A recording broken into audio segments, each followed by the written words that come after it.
بسم اللہ الرحمن الرحیم۔ دی نیشن آف ابراہیم کے سامعین، دل کی بیماریوں میں ایک عام اور خطرناک قسم کی بیماری یہ بھی ہے کہ ہم ہر وقت دوسروں کو نیچا دکھانے کے لیے، لوگوں کا دل توڑنے اور دل دکھانے کے لیے ایسے الفاظ کا استعمال کرتے رہتے ہیں جس سے دل کو عزت نفس کی بیماری کے ساتھ ساتھ لو کانفیڈنس، ذہنی دباؤ، صحت کی خرابی اور زندگی کو خوشگوار بنانے کی قوت کو کم کرنے کی بیماری جیسی بہت ساری بیماریاں لگا دیتے ہیں۔ آئیے ہم اس وبائی بیماری کا علاج اللہ کے حکم اور پیغمبر اکرم صلی اللہ تعالی علیہ وآلہ وسلم کی احادیث سے کرتے ہیں کہ کس طرح خوشی اور مسرت دینے سے کمزور لوگوں کی مدد کی جا سکتی ہے اور اس عمل کا ہمیں فائدہ کیا ہوتا ہے۔ دوستو، خوش مزاج رویوں سے جانوروں کی تربیت اگر کی جا سکتی ہے تو انسان تو اشرف المخلوقات ہے۔ پیغمبر اکرم صلی اللہ تعالی علیہ وآلہ وسلم کے بعد اب امت کی یہ ذمہ داری ہے کہ لوگوں کو ہدایت کی طرف لے کر جائیں۔ حضرت ابن عباس رضی اللہ تعالی عنہ سے روایت ہے، انہوں نے کہا کہ رسول اللہ صلی اللہ تعالی علیہ وآلہ وسلم نے فرمایا، دنیا میں جس نے اپنے مسلمان بھائی کے دل میں خوشی اور مسرت پیدا کی تو اللہ تعالی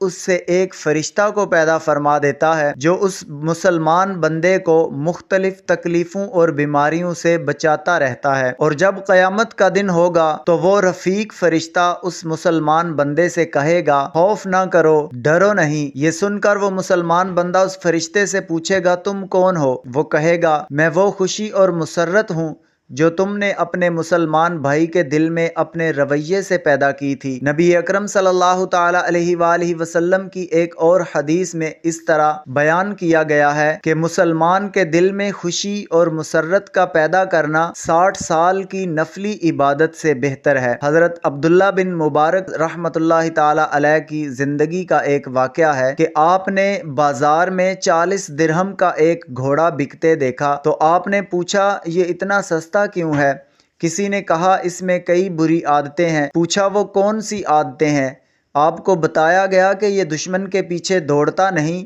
بلکہ یہ رک جاتا ہے یہاں تک کہ دشمن اسے آ کر پکڑ لیتا ہے اور ایسی جگہ شور کرتا اور بولتا ہے جہاں خاموش رہنے کی ضرورت ہوتی ہے۔ آپ نے فرمایا، یہ ہمارے کام کا نہیں ہے، اسے چھوڑ دیا جائے۔ پھر اسے حضرت عبداللہ بن مبارک کے ایک شاگرد نے خریدا اور گھر لے گیا۔ جب لڑائی کا دن آیا تو اس نے مقابلہ کیا اور گھوڑے نے بہت اچھا کام کیا۔ یہ دیکھ کر حضرت عبداللہ بن مبارک رحمۃ اللہ علیہ نے اپنے شاگرد سے پوچھا، تم نے اسے کیسے سدھارا ہے؟ شاگرد نے کہا، یہ ویسا ہی تھا جیسا کہ لوگوں نے بتایا تھا، لیکن جب میں نے اسے خریدا تو میں نے اس کے کان میں کہا تھا کہ اے گھوڑے، میں گناہوں سے باز آتا ہوں اور اللہ تعالیٰ کی طرف رجوع اور توبہ کرتا ہوں، تو بھی ان بری عادتوں کو چھوڑ دے جو تجھ میں ہیں۔ تو اس نے اپنے سر کو 3 مرتبہ ہلایا اور گناہوں سے باز آنے پر خوشی کا اظہار کیا، تو میں نے جان لیا کہ یہ بری عادتیں گھوڑا پالنے والے کی ہیں،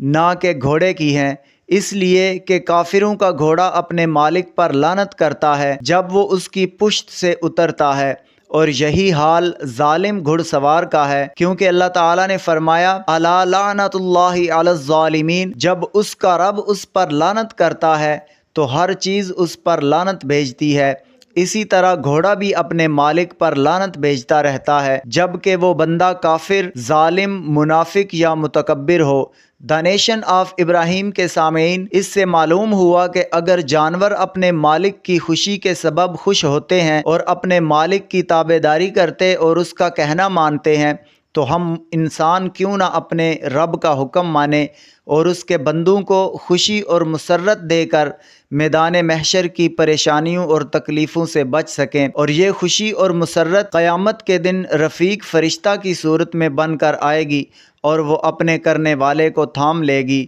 اور جنت کی طرف لے جائے گی۔ اللہ تعالیٰ سے دعا ہے کہ اللہ تعالیٰ ہمیں اس حکم کو سمجھنے کی اور اس پر عمل کرنے کی توفیق عطا فرمائے، آمین۔ حضور میری تو ساری بہار آپ سے ہے، میں بے قرار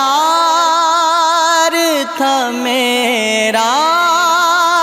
قرار آپ سے ہے حضور میری تو ساری بہار آپ سے ہے